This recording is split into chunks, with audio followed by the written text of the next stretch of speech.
Hi everyone and welcome to this fourth video of the One Pattern Song series. Today I'm going a bit against the tide in the sense that I chose a song for which I've already posted a full tutorial with tabs on screen, and the song is I Got You Honey by Ocie Elliott. So the reason behind this choice is that I want to use this song to teach you a different method for analyzing more complex fingerpicking songs. And as a matter of fact, this song, which might seem easy at first, actually hides a very unique characteristic. Before revealing it, let me play it for you. So, we start by placing our beloved Capo on the 5th fret, and the song goes like this.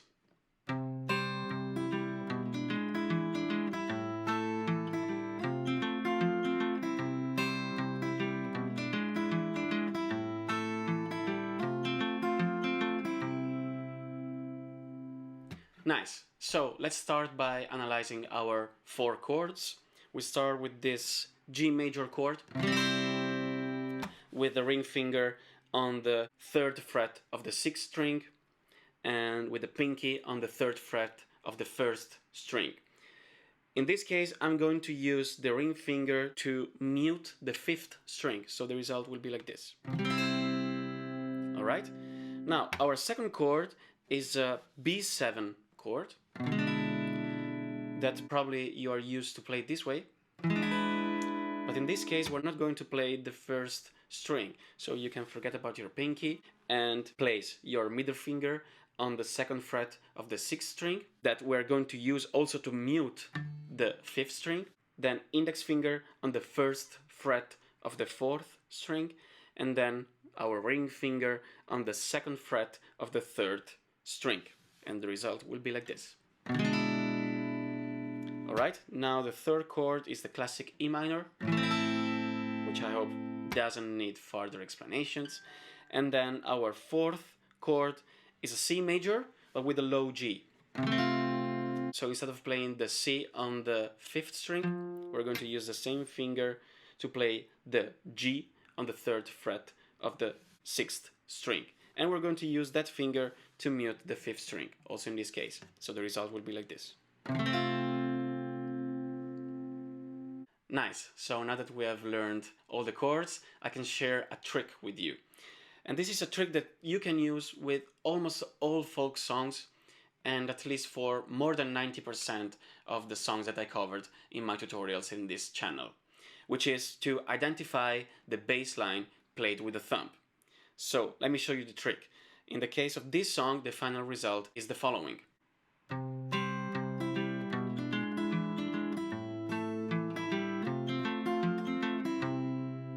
But the bass line on its own sounds like this.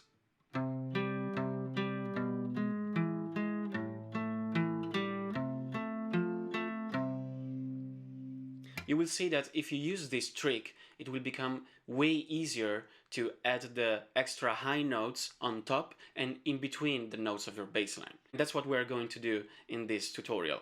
But first, let's start by learning the bass line. So let's start with our G chord, and the bass line is going to be G, D, G, D. Then the bass line of our second chord, the B7, is going to be F sharp on the 2nd fret of the 6th string, then D sharp on the 1st fret of the 4th string. Then we do this jump from the 6th to the 5th string to play the B, and our last note is going to be the D sharp again. Alright, let's play it together. 3, 4.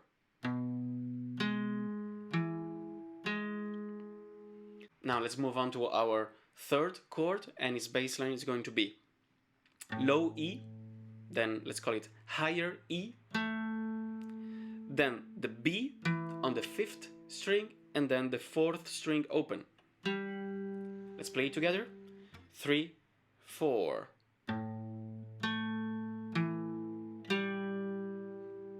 Nice. Now let's move on to the C chord, and we start with a low G, then E on the 4th string, then the C on the 5th string, so we're going to do another jump from the 6th to the 5th string, and then the E again.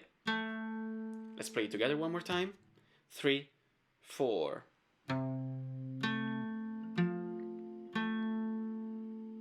Nice. Now we can move on to the whole pattern. And yeah, let's start with the G chord. So we said our bass line was like this. And the first added note is this high G that we're going to play on top of our first D. So it's going to be a double stop. Let's play the first two notes of our bass line. 3, 4.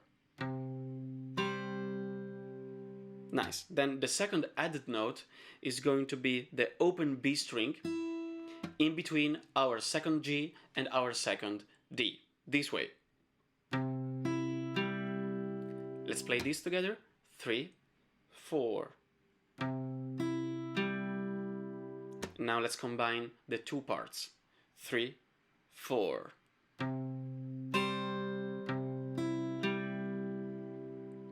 Now for our B7 chord, we're going back to a more familiar thumb, index, thumb, middle finger, finger picking pattern. And the only difference between the two groups of 4 notes is the jump that we will do from the 6th to the 5th string. So the first group of 4 notes is going to be this one. And the second one is going to be this one. Let's play it together. 3, 4.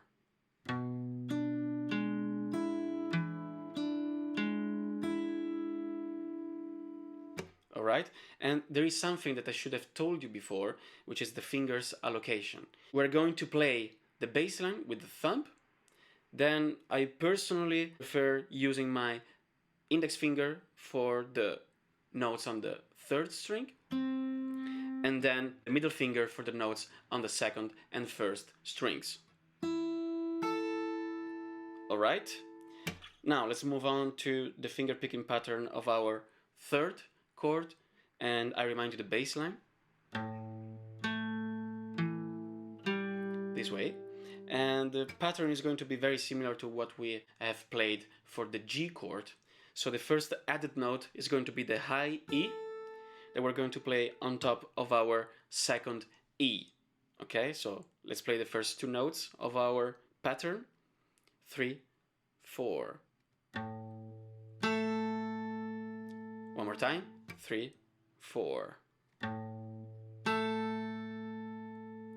Now the second added note is going to be the open B string in between our B and the open 4th string. So the result will be like this. One more time together. 3, 4. Now let's combine these two parts. 3, 4.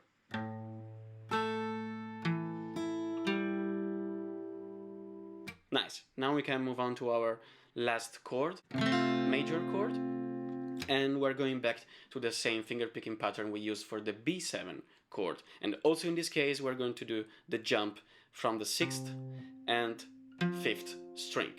So our first group of 4 notes is going to be the following.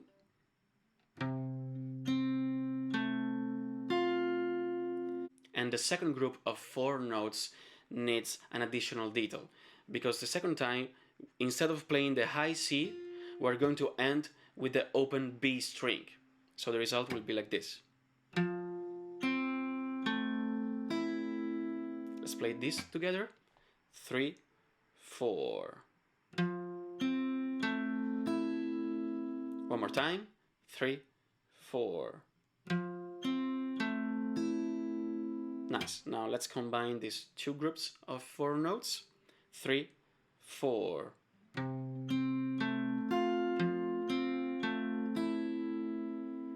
Cool.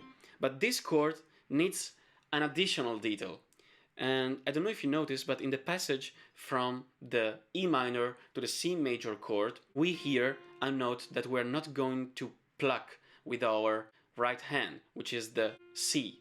Alright, let me play it for you.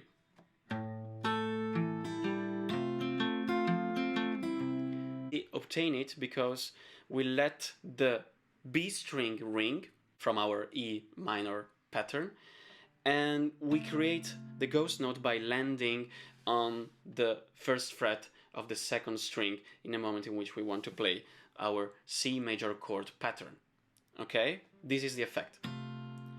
Remember, the harder we play the open B string, the more the C will resonate in the moment in which we land on that fret.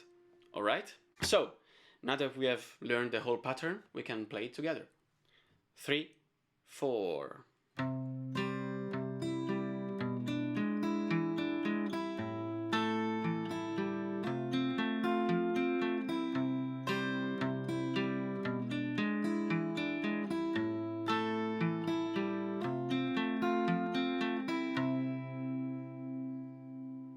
Nice, but there is a small issue. Learned and played this way, the song has lost all its magic, right?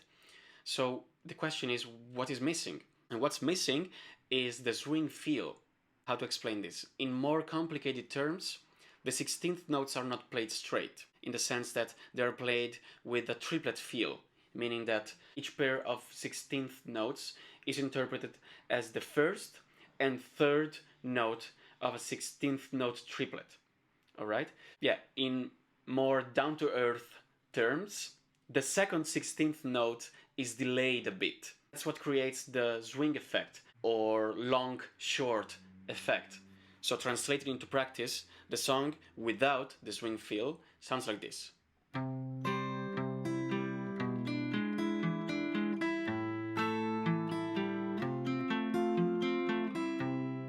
With the swing feel, it sounds like this.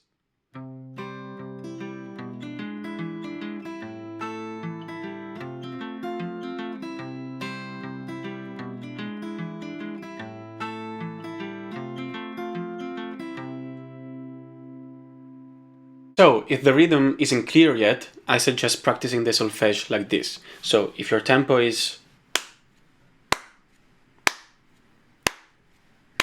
the solfege will be ta ta ta ra ta ta ta ta ta ta ta ta ta ta ta ra ta ta ta ta ta ta ta ta ta ta ta ra ta. And once it's solid in your head, you can play over it. So let's do it together. 3, 4. Ta ta ta ra ta ta ta ta ta ta ta ta ta ta ta ra ta ta ta ta ta ta ta ta ta ta ta ra ta ta ta ta ta ta ta ta ta ta ta ra ta ta ta ta ta ta ta ta ta. Great! You've just learned how to play I Got You Honey by Ocie Elliott, following a different strategy than usual. And as usual, you will find the video with the variation on the All of Acoustic Pattern page, along with the tabs in PDF. I hope I'll see you there.